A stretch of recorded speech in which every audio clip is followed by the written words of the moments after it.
आज याद रखें, आपको सेवा करनी है। सिर्फ पास्टर्स को, प्रेरितों को सेवा नहीं करनी, हर एक व्यक्ति को यह हुक्म दिया गया है कि जाओ और प्रचार करो।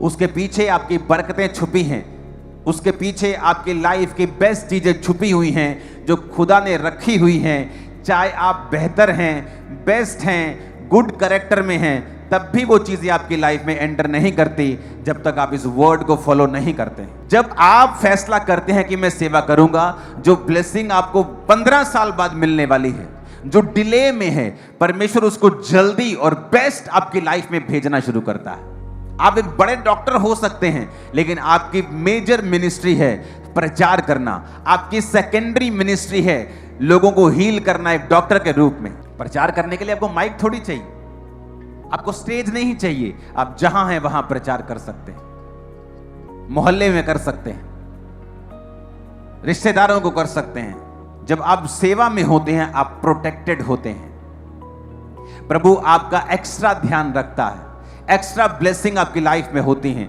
एक्स्ट्रा स्पीड आपकी लाइफ में होती है। ज्यादा तरीके से, ज्यादा बड़े तरीके से परमेश्वर आपको ब्लेस करता है।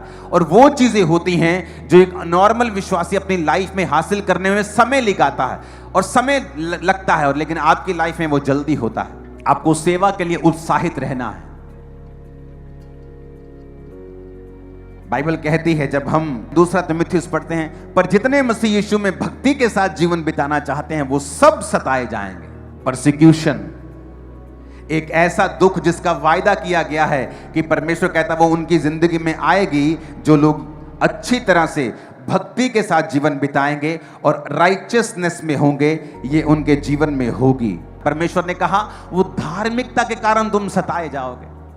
धार्मिकता क्या है? अपने माता और पिता की आज्ञाओं को मानना। धार्मिकता क्या है? शराब ना पीना और एक धर्मी जीवन जीना, चोरी ना करना, हत्या ना करना, व्यभिचार ना करना, अपनी पत्नी से, अपने पति से वफादार रहना, यह धार्मिकता है। सोचो, जब तुम पापी थे, जब तुम शराबी थे, तुम सताए नहीं जाते थे, लोग तुम्हारे बारे में कुछ बोलते नहीं थे। लेकिन जैसे ही तुम चर्च में आए, तुम सताए जाते हो। इसलिए नहीं कि तुम बुरा कुछ कर रहे हो, कहता धार्मिकता के कारण तुम्हें सताया जा रहा है। क्यों? क्योंकि शैतान को पता है ये असली परमेश्वर है। ये साबित करता है कि क्राइस्ट में आने से ही आपको क्यों सताया जाता है, क्योंकि शैतान को पता है यही इसका छुटकारा हो जाएगा और यही इस स्वर्ग राज्य का वारिस होगा, यही इसके बंधन टूटेंगे, यही ये पापों से आजाद होगा, यही से सब कुछ इसको मिलेगा, उसे मालूम है। लेकिन कहता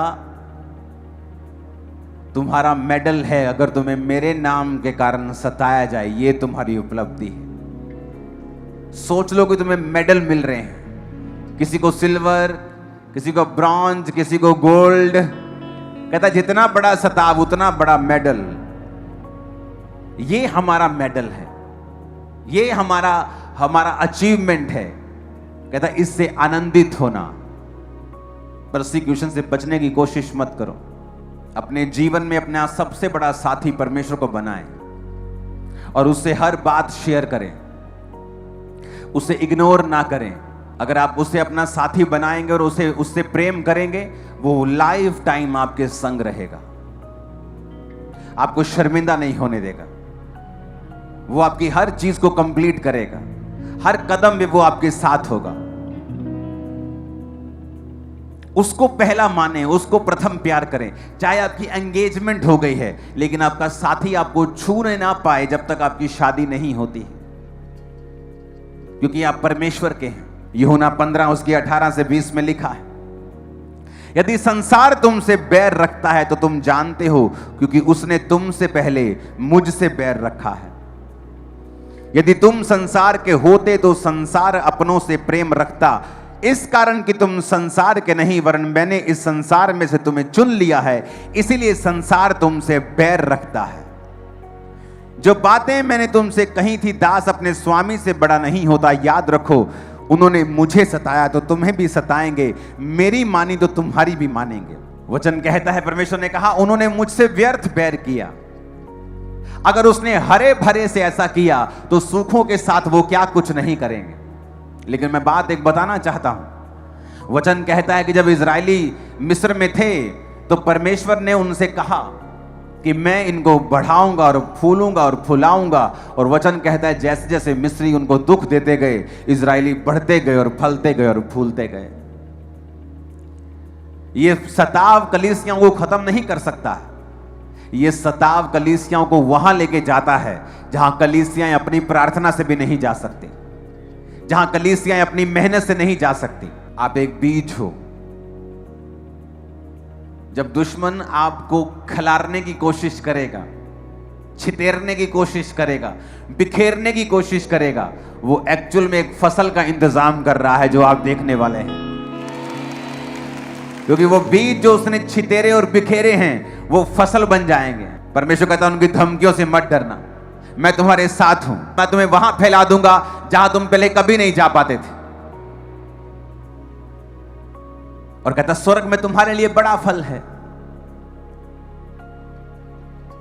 अगर परमेश्वर किसी चीज को बड़ा कह रहा है तो सोचो वो कितनी बड़ी होगी। जिसके लिए धरती एक मिट्टी का कण है और वो अगर वो अपने मुंह से कहे कि तुम्हारे लिए स्वर्ग में बड़ा फल है, सोचो वो बड़ा कितना बड़ा होगा।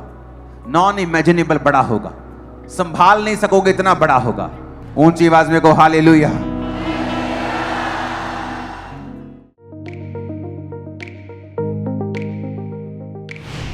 परमेश्वर के दास के द्वारा दिए गए जीवित वचनों और गहरे आत्मिक भेदों को जानने के लिए आप हमारे YouTube चैनल को अभी सब्सक्राइब करें और बेल आइकन को दबाना ना भूलें, ताकि हर एक नई अपडेट और अनाउंसमेंट सबसे पहले आप तक पहुंच सके।